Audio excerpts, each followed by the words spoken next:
तो hello everyone, I hope आप सभी बहुत अच्छे होंगे। और इससे पहले जो हमारी वीडियो थी उसमें हमने डिस्कस किया था कि प्रोसेस स्टेट डायग्राम, जहाँ पे हमने समझा था कि प्रोसेस स्टेट डायग्राम के थ्रू कि प्रोसेस कैसे एग्जीक्यूट होती है, हमारा जो सीपीयू है वो प्रोसेस को कैसे एग्जीक्यूट करता है।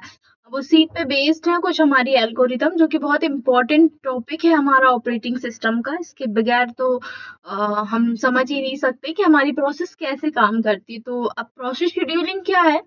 तो देखिए, प्रोसेस शेड्यूलिंग को हम ऐसे समझ सकते हैं कि एक मेथड है जिसके थ्रू सीपीयू ये डिसाइड करता है कि उसको जो रेडी क्यू में प्रोसेस है हमारी, कि कौन सी प्रोसेस को उसे एग्जीक्यूट करना है। ठीक है, इसके थ्रू ही हम मल्टीटास्किंग जो है वो अचीव कर पाते हैं, हम एक तरीके से कह सकते हैं। तो ये जो पूरी प्रोसेस होती है हमारी, वो होती है प्रोसेस शेड्यूलिंग की। ठीक है, अब इसमें भी ना दो कैटेगरीज होती हैं। There are two main categories of scheduling. पहली जो होती है हमारी नॉन प्रिमिटिव होती है, और दूसरी हमारी होती है प्रिमिटिव होती है। अब नॉन प्रिमिटिव और प्रिमिटिव क्या है? तो जब हम प्रोसेस स्टेट डायग्राम पढ़ रहे थे उस समय पे मैंने आपको बताया था कि जब हमारा हम कंप्यूटर ऑन करते हैं, ठीक है, तो जो ऑपरेटिंग सिस्टम होता है वो बहुत सारी प्रोसेस हमारी क्या रेडी क्यू में आ जाती है। रेडी क्यू से वो रनिंग में आती है और फिर उसके बाद एग्जीक्यूट हो जाती है। ठीक है, तो रेडी से जो रनिंग में आती है, राइट,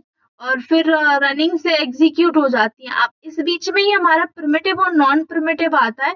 तो इसमें लिखा है once a process start it hold the CPU until it finish और switch to a waiting state. ठीक है, तो इसमें क्या होता है कि अगर रेडी स्टेट से हमारी प्रोसेस रनिंग में आई है और रनिंग से डायरेक्ट एग्जीक्यूट हो गई है, तब तो वो हमारा क्या होता है, वो नॉन प्रिमिटिव का केस बनता है। लेकिन अगर हम प्रिमिटिव की बात करें तो प्रिमिटिव में क्या होता है, जब मैंने आपको समझा रही थी तो मैंने बताया था कि अगर हमें मल्टीटास्किंग अचीव करनी है तो हमारा ऑपरेटिंग सिस्टम अब किस पे काम करता है, टाइम क्वांटम पे काम करने लगा। कि वो हर एक प्रोसेस को, क्योंकि अब उसके रेडी क्यू में तो बहुत सारी प्रोसेस है, तो वो हर एक प्रोसेस को 2-2 सेकेंड का टाइम देगा। और जैसे ही उसकी प्रोसेस कंप्लीट हो जाएगी, देखिए मान लीजिए अगर 2 सेकेंड के अंदर उसकी प्रोसेस कंप्लीट हो गई तो वो क्या करेगा, उसको एग्जीक्यूट कर देगा। लेकिन अगर उस प्रोसेस ने थोड़ा सा और टाइम ले लिया, 8 सेकेंड का टाइम चाहिए उसको, 5 सेकेंड का टाइम चाहिए, तो वो क्या करेगा, उसे होल्ड करेगा और फिर तब तक वो दूसरी प्रोसेस को एग्जीक्यूट करेगा, राइट, उस पे काम करेगा। तो ये हमारा होता है प्रिमिटिव, जहां पर या तो हम इसके अलावा और भी होता है कि कोई हाई प्रायोरिटी जॉब आ जाती है, हाई प्रायोरिटी प्रोसेस आ जाती है, तो जो रनिंग प्रोसेस है उसको रोक कर दूसरी प्रोसेस को एग्जीक्यूट कर देता है। तो ये हमारा होता है प्रिमिटिव। अब नॉन प्रिमिटिव और प्रिमिटिव में कुछ कैटेगरीज होती हैं। जैसे प्रिमिटिव में हमारी आती है priority scheduling, short remaining job first, right? Shortest remaining job first, SRJF, and इसमें आता है longest remaining job first, LRJF। उसके बाद राउंड रॉबिन आता है, ये हमारी प्रिमिटिव में आती है। अब नॉन प्रिमिटिव में कौन कौन सी आती है? नॉन प्रिमिटिव में हमारी आती है फर्स्ट कम फर्स्ट सर्व, उसके बाद शॉर्टेस्ट जॉब फर्स्ट, उसके बाद आती है लॉन्गेस्ट जॉब फर्स्ट, इसके बाद आती है highest response ratio next, HRR next, right.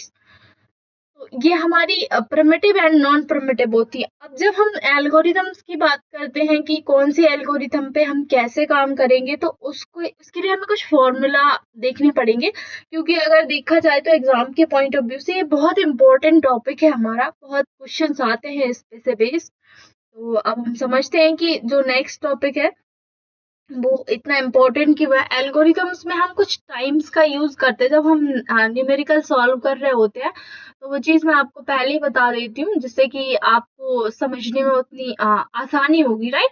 अब देखिए, कोई भी प्रोसेस जब आ रही है तो हम ऐसा समझ लेते हैं, अभी इसे एग्जाम्पल से समझते हैं। इसमें हम मेनली 6 जो टाइम है उन पे काम करते हैं। जैसे पहला हमारा अराइवल टाइम है। तो अराइवल टाइम आई थिंक आप बहुत अच्छे से समझते हैं, जब हम पहुंच रहे हैं, राइट।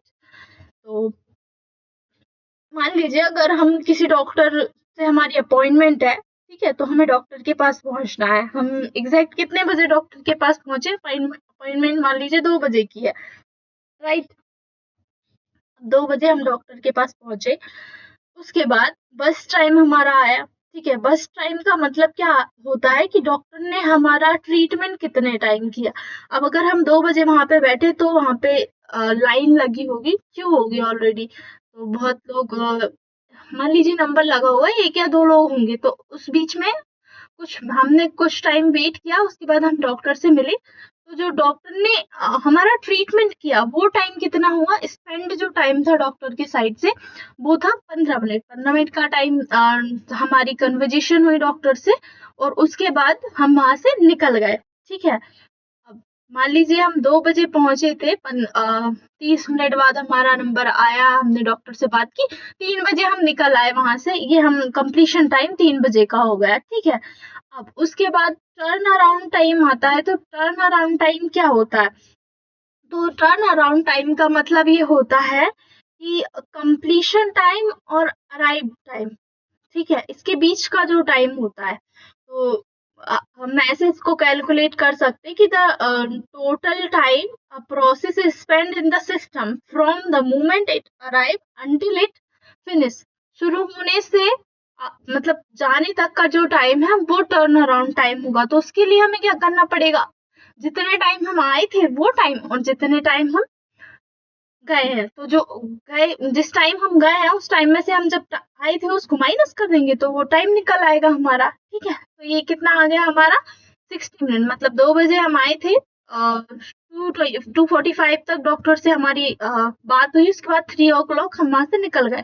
दैट्स मीन हम कितने 1 घंटा हो गया है यहाँ पर, राइट। ऑफकोर्स इतना ही टाइम हुआ। अगर हम 2 बजे आए वहां पर, राइट, और 3 बजे हम वहां से निकले तो 3 - 2 इट इज 1/60 मिनट, राइट। अब उसके बाद हमारा आया वेटिंग टाइम कि कितनी देर हमने वेट किया, जब हम वहां पर आए और डॉक्टर से मिलने में कितना टाइम हमारा लगा।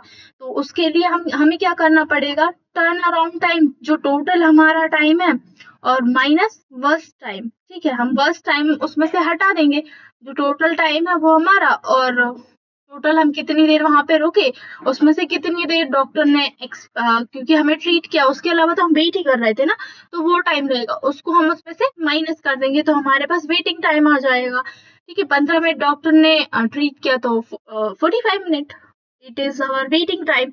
अब उसके बाद हमारा जो आता है वो होता है रिस्पॉन्स टाइम। अब रिस्पॉन्स टाइम का मतलब क्या होता है, रिस्पॉन्स टाइम का मतलब होता है the time when a process arrive until it get the CPU for the very fast time. So time at first CPU allocation minus arrive time.